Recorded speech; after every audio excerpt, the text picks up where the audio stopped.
Los responsables de los bancos centrales han hablado otra vez. Esta vez el lugar elegido ha sido Jackson Hole. Si el nombre te suena, es porque el discurso de Jerome Powell en el evento del año pasado provocó la caída de las acciones y las criptomonedas. El discurso de este año ha sido igualmente preocupante, pero palidece en comparación con el discurso pronunciado por Christine Lagarde del Banco Central Europeo. Este discurso no fue televisado y en consecuencia ha pasado casi inadvertido. Por eso, hoy vamos a contarte lo que allí ocurrió, a explicarte lo que ambos discursos sugieren que podría pasar en el futuro y a decirte cómo podría afectar a los mercados. No te lo puedes perder. Empecemos con unos breves antecedentes. El evento de Jackson Hole es una conferencia anual para responsables de los bancos centrales organizada en Jackson Hole, Wyoming, por la sucursal de la Reserva Federal en Kansas City. En general, se la considera una reunión bastante aburrida y sin incidentes, excepto cuando no lo es. Por ejemplo, en el evento de 2021, Jerome Powell, el presidente de la Fed, dijo que la inflación era transitoria. Para poner las cosas en perspectiva, la inflación en los Estados Unidos ya estaba por aquel entonces en el 5%. Si has visto nuestro video sobre el evento del año pasado, quizás recuerdes que nuestra teoría de por qué Jerome dijo esto era porque estaba decidido a que Biden le propusiera para el puesto de presidente de la Fed. Nuestra prueba de esta teoría es que Jerome cambió de tono en el momento en que fue reelegido en noviembre de 2021. Fue entonces cuando empezó a decir que la Fed tendría que subir los tipos de interés, marcando el inicio de la caída tanto de las acciones como de las criptomonedas que se aceleró en 2022. Uno de los catalizadores de esta aceleración fue lo que Jerome dijo durante su discurso en el evento de Jackson Hole del año pasado. Para refrescarte la memoria, este discurso fue muy breve. Básicamente prometió que la Fed realizaría una subida de tipos inusualmente alta en su reunión de septiembre, citando a Paul Volcker. Para contextualizar, Volcker es un expresidente de la Fed famoso por haber aplastado la inflación, elevando los tipos a 2 dígitos. Dicho esto, en retrospectiva, las predicciones que hicimos en nuestro resumen del evento del año pasado fueron sorprendentemente acertadas. Anticipamos que la política fiscal, también conocida como gasto público, obligaría a la Fed a subir los tipos más de lo que nadie esperaba y es lo que en esencia ha estado ocurriendo durante el último año.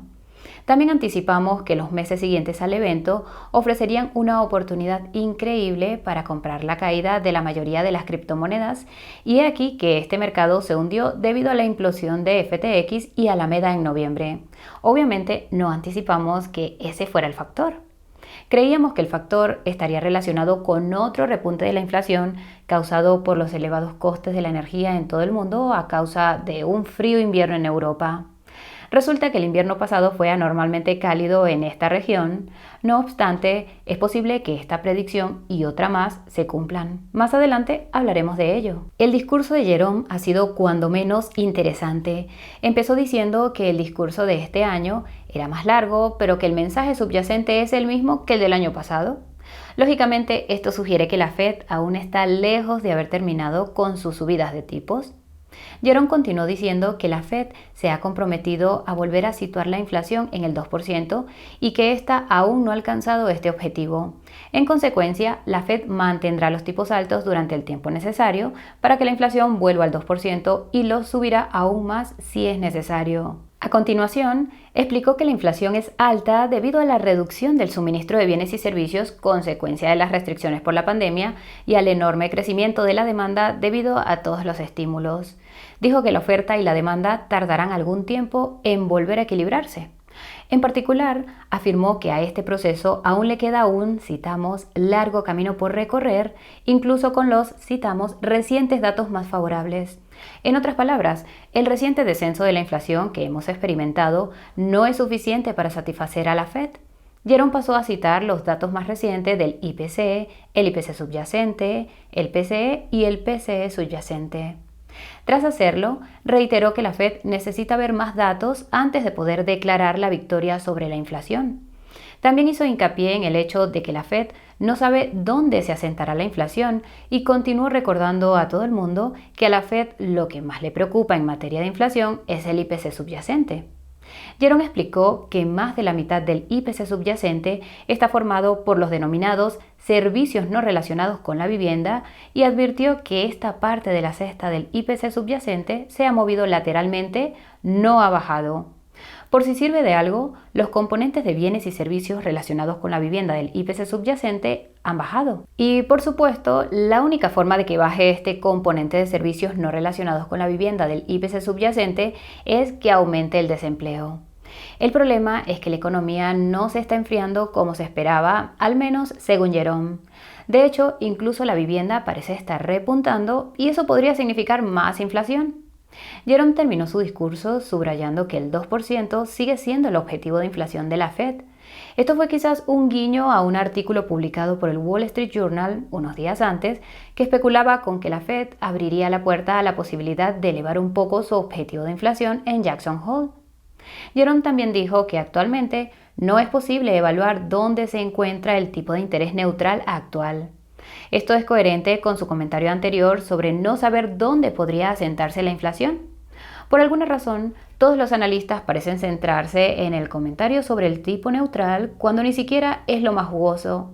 Desde nuestro punto de vista, lo más jugoso del discurso de Jerome es el hecho de que la Fed no considera suficientemente convincentes todos los datos recientes sobre la inflación. Esto no significa necesariamente que la Fed vaya a subir de nuevo los tipos en otoño, pero sí que no volverá a bajarlos a corto plazo. Esto enlaza con nuestras predicciones sobre lo que podría hacer la Fed durante los próximos meses y cómo podría afectar a los mercados. Nuestra principal predicción es que la Fed podría acelerar la reducción de su balance en lugar de subir más los tipos. El motivo es lo ocurrido el otoño pasado y los comentarios del discurso de Jerome de este año. Como referencia, el pasado mes de septiembre, la Fed empezó a reducir su balance a razón de $95.000 millones al mes. Esto tiene el efecto práctico de elevar los tipos, en particular los tipos a más largo plazo. Este efecto se vio amortiguado por la crisis bancaria de marzo, cuando la Fed se vio obligada a aplicar de nuevo un pequeño estímulo. No obstante, desde marzo, el balance de la Fed ha vuelto a reducirse, lo que ha contribuido a la reciente subida de los tipos a más largo plazo. Desde una perspectiva técnica, parece que estos tipos están a punto de subir aún más y la reducción acelerada del balance podría ser el catalizador. Hay algunas pruebas de ello en los comentarios de Jerome. Especificó que la Fed había reducido significativamente su balance durante el último año y que se producirían, citamos, nuevos recortes en el camino. Esto podría ser una referencia a que la Fed planea acelerar la reducción de su balance en un futuro próximo. Como hemos visto durante las últimas semanas, una subida de los tipos a más largo plazo tiende a empujar los mercados a la baja.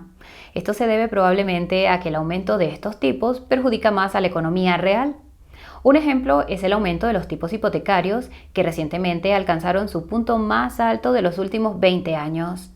El problema es que subir los tipos a largo plazo también perjudica al gobierno de los Estados Unidos. Por si no te has enterado, el tío Sam tiene una deuda de más de $30 billones. Aumentar el tipo de interés de esta deuda presiona al gobierno y esto puede provocar problemas en todo tipo de mercados de activos. Un ejemplo es el sector bancario comercial, que podría enfrentarse a importantes pérdidas no realizadas si los tipos a largo plazo siguen subiendo porque hacen caer los precios de los bonos. Esto podría crear el riesgo de otra crisis bancaria que obligaría a la Fed a aplicar nuevos estímulos, con lo que volvería al punto de partida. Puedes obtener más información sobre la crisis bancaria en la descripción. Ahora bien, aunque la Fed no empiece a acelerar la liquidación de su balance, las fuerzas del mercado podrían obligar a subir los tipos a largo plazo y a bajar los precios de los bonos. Como explica el analista macro Michael Kao, la curva de rendimientos en la mayoría de los países desarrollados es positiva. Los Estados Unidos son una de las únicas excepciones. Sin entrar en demasiados tecnicismos, la curva de rendimientos te muestra los tipos de diferentes duraciones de la deuda. Normalmente, se supone que la deuda a más corto plazo ofrece un tipo de interés más bajo, mientras que la deuda a más largo plazo ofrece un tipo de interés más alto. En los Estados Unidos ocurre lo contrario desde hace más de un año, es decir, una inversión de la curva de rendimientos. Michael cree que las fuerzas del mercado podrían empujar al alza los tipos a largo plazo en los Estados Unidos, de modo que la curva de rendimientos vuelva a la normalidad. Si esto ocurre, podría traducirse en tipos a largo plazo del 6% o más, lo que destrozaría a las acciones y a las criptomonedas. Curiosamente, los datos técnicos apoyan esta idea. En cualquier caso, esta es solo la parte de los Estados Unidos de la ecuación de los bancos centrales. Si has visto nuestro video sobre lo que planean los bancos centrales, sabrás que la Reserva Federal, el Banco Central Europeo, el Banco de Inglaterra y el Banco de Japón parecen estar coordinando sus respectivas políticas monetarias, especialmente el Banco Central Europeo y el Banco de Japón. Lo fascinante es que Jerome, Christine y el recientemente nombrado gobernador del Banco de Japón, Kazuo Ueda, fueron vistos por la prensa en Jackson Hole paseando juntos, contemplando el magnífico paisaje.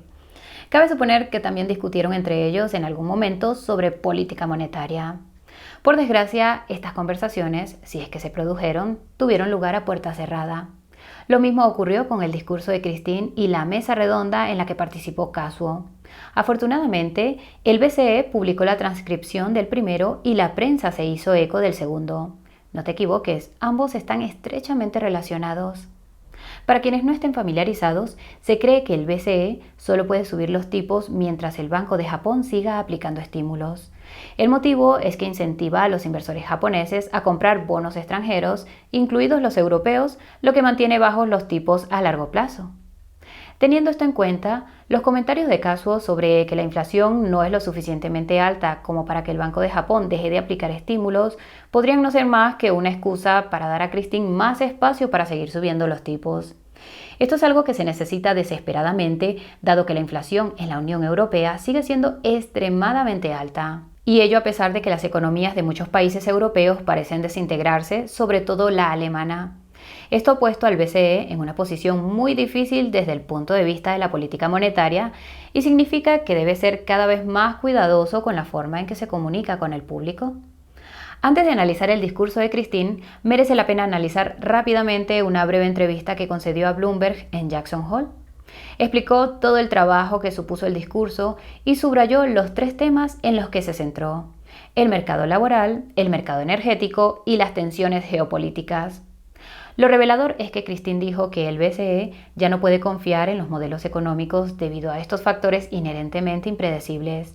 Dejó claro que el BCE también se ha comprometido a volver a situar la inflación en el 2%, pero que está seriamente preocupado por los obstáculos que dificultan la consecución de este objetivo. Esto nos recuerda algo. El tema del evento de Jackson Hole de este año era, citamos, cambios estructurales en la economía mundial. Dicho de otro modo, la economía está cambiando. Este tema apenas se detectó en el discurso de Jerome y en los comentarios de Kazuo, pero estuvo en primer plano en el discurso de Christine. Si te interesa, te dejamos un enlace a este discurso en la descripción. Merece la pena leerlo. El discurso de Christine comienza señalando que factores nunca antes vistos, como las restricciones derivadas de la pandemia y la guerra de Ucrania, han provocado un repunte de la inflación en todo el mundo durante los últimos años. En respuesta, los bancos centrales han estado subiendo los tipos, pero hasta ahora no se ha ganado la lucha contra la inflación. A continuación, Christine advierte que, citamos, estos cambios también podrían tener profundas implicaciones a más largo plazo. Existen escenarios plausibles en los que podríamos asistir a un cambio fundamental en la naturaleza de las interacciones económicas mundiales. En otras palabras, podríamos estar entrando en una era de cambios en las relaciones económicas y de rupturas de la normalidad establecida. Para los encargados de la elaboración de políticas con un mandato de estabilidad, esto supone un desafío importante. Traducción. Podríamos estar entrando en un entorno de inflación estructuralmente más alta a nivel mundial y que los bancos centrales suban los tipos podría no ser suficiente para reducirla. El motivo es que va a estar impulsada principalmente por factores del lado de la oferta que los bancos centrales no pueden controlar y no por factores del lado de la demanda que sí pueden controlar. A continuación, Christine profundiza en los 3 factores que mencionó en su entrevista con Bloomberg: la mano de obra, la energía y la geopolítica. No es sorprendente que Christine crea que la escasez de mano de obra cualificada en Europa puede resolverse con la IA, pero parece preocuparle que pueda dar lugar a más puestos de trabajo, no a menos. Esta extraña afirmación no es sorprendente si tenemos en cuenta que la Unión Europea cree que pueden tener un crecimiento económico desvinculado del uso de los recursos. Lo creas o no, esta es la ideología que subyace en las recientes regulaciones ESG de la Unión Europea. Encontrarás más información al respecto en la descripción. Volvamos al tema que nos ocupa. En cuanto a la energía, Christine reprende tácitamente a la OPEP por limitar la producción de petróleo antes de proclamar que se está produciendo un enorme cambio hacia las energías renovables. Como dato no tan divertido, el propio BCE admite que esta transición provocará una inflación significativa hasta el punto de que incluso ha acuñado un término para ello: inflación verde. En cuanto a la geopolítica, Christine señala que el número de restricciones comerciales se ha multiplicado por 10 durante la última década y los acontecimientos mencionados de los últimos años han acelerado esta tendencia. Destaca el hecho de que estos tres factores han estado empujando colectivamente al alza la inflación por el lado de la oferta. Como resultado, citamos, es probable que experimentemos más perturbaciones procedentes del propio lado de la oferta y de nuevo esto es algo que los bancos centrales no pueden controlar. Christine predice que, citamos, es probable que veamos presiones más fuertes sobre los precios en mercados como el de las materias primas, especialmente para los metales y minerales que son fundamentales para las tecnologías verdes. Ten en cuenta que la mayoría de estos metales y minerales son procesados en China. Dadas estas circunstancias, citamos, la tarea de los bancos centrales consistirá en mantener las expectativas de inflación firmemente ancladas en nuestro objetivo mientras se producen estos cambios en los precios relativos. Traducción: los bancos centrales subirán los tipos agresivamente en respuesta a la inflación impulsada por la oferta. Es probable que esto provoque esta inflación. Dicho todo esto, la parte más reveladora del discurso de Christine fue, citamos, debemos mantener y mantendremos la inflación en el 2% a medio plazo, pero para alcanzar nuestros objetivos necesitamos flexibilidad en nuestro análisis. En pocas palabras, es probable que el BCE aumente su objetivo de inflación del 2% a largo plazo. Parece que el Wall Street Journal tenía razón, solo que se equivocó de Banco Central. Esto está relacionado con nuestras predicciones sobre lo que podría hacer el BCE durante los próximos meses y cómo esto podría afectar a los mercados. Empezaremos reconociendo que la política monetaria del BCE no suele tener un efecto tan directo en los mercados. No obstante, a veces puede tener importantes efectos indirectos. Esto afecta a nuestra primera predicción, que es que la Unión Europea podría experimentar el frío invierno que anticipamos el año pasado. Ni qué decir tiene que nadie puede predecir el tiempo, pero Europa suele experimentar inviernos más fríos durante los años de El Niño, años en los que el Océano Pacífico es anormalmente cálido. Como habrás oído, estamos en un año de El Niño.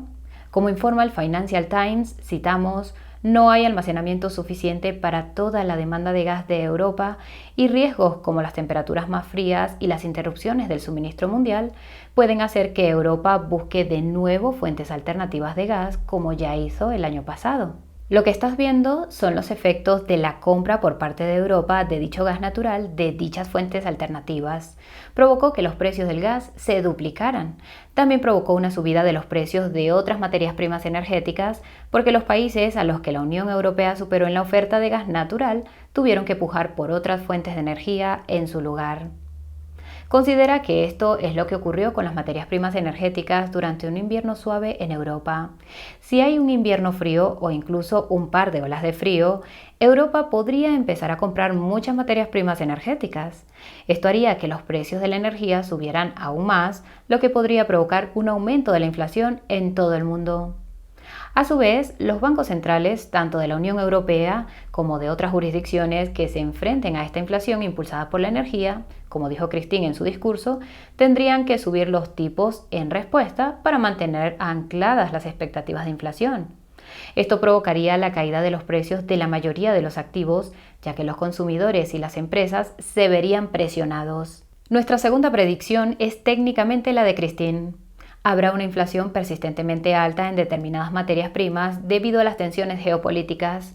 Esto podría dar lugar a una dinámica similar a la de la inflación en torno a las materias primas energéticas, con la Unión Europea presionando al alza los precios a escala mundial al superar a otros países. La diferencia es que esta inflación no será temporal, sino realmente persistente. También podría tener un impacto diferente en los mercados dependiendo de cómo la Unión Europea y el BCE decidan manejar esta inflación. Por supuesto, el BCE podría subir los tipos, pero eso no haría nada para resolver la escasez de suministro subyacente.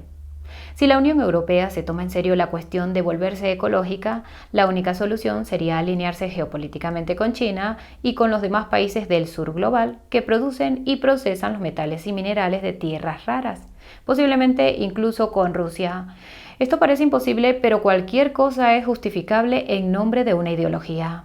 Hablando en serio, líderes europeos como el francés Emmanuel Macron ya han declarado que no quieren que la Unión Europea se ponga del lado de los Estados Unidos si hay un conflicto con China. Otros altos cargos europeos, incluida la propia Christine, han hecho declaraciones similares. Obviamente a los Estados Unidos esto no les haría ninguna gracia. Si la Unión Europea se alineara con China y el sur global en aras de su transición hacia la energía verde, seguramente provocaría un importante rechazo económico por parte de los Estados Unidos. Esto tendría el efecto práctico de ralentizar aún más las cadenas de suministro y aumentar los costes, lo que provocaría más inflación y tipos más altos. Por eso, nuestra tercera predicción es que la Unión Europea probablemente abandonará sus sueños ideológicos. Esto estaría garantizado si el continente experimenta un invierno lo suficientemente frío como para provocar escasez de energía. Los ideólogos serían rápidamente expulsados y sustituidos por quienes quieran volver a formas fiables de energía. Con un poco de suerte, esto haría que vuelva a bajar la inflación, pero el abandono de la transición hacia las energías renovables puede causar por sí mismo inflación adicional. Además, muchos de los partidos populistas que están surgiendo en Europa cuentan con el apoyo de China, lo que presagia problemas entre los Estados Unidos y la Unión Europea. En resumen, parece que hay muchos factores que podrían provocar un resurgimiento de la inflación durante los próximos meses. Estos factores son de naturaleza global, pero probablemente estarán impulsados por jurisdicciones mal posicionadas como la Unión Europea. Los bancos centrales, como el BCE, no tendrán más remedio que subir los tipos y los mercados podrían caer. Así pues, lo mismo que el año pasado, pero diferente. Esperemos que esto suponga otra oportunidad para comprar la caída. Y hasta aquí el vídeo de hoy. Si te ha parecido informativo, háznoslo saber pulsando el botón de me gusta. Si quieres seguir informado, suscríbete al canal y a sonar esa campanita de notificación. Y si quieres ayudar a que otros estén informados, tómate un segundo para compartirlo con ellos. Si intentas protegerte de la inflación acumulando satoshis, asegúrate de que los compras utilizando exchanges asequibles y los almacenas en monederos seguros. La página de ofertas de Coinburo tiene lo mejor de ambos mundos, hasta $40,000 de bonificaciones en exchange y grandes descuentos en los mejores monederos hardware. El enlace estará abajo en la descripción. Gracias a todos por acompañarnos. Nos vemos muy pronto. Chao, chao.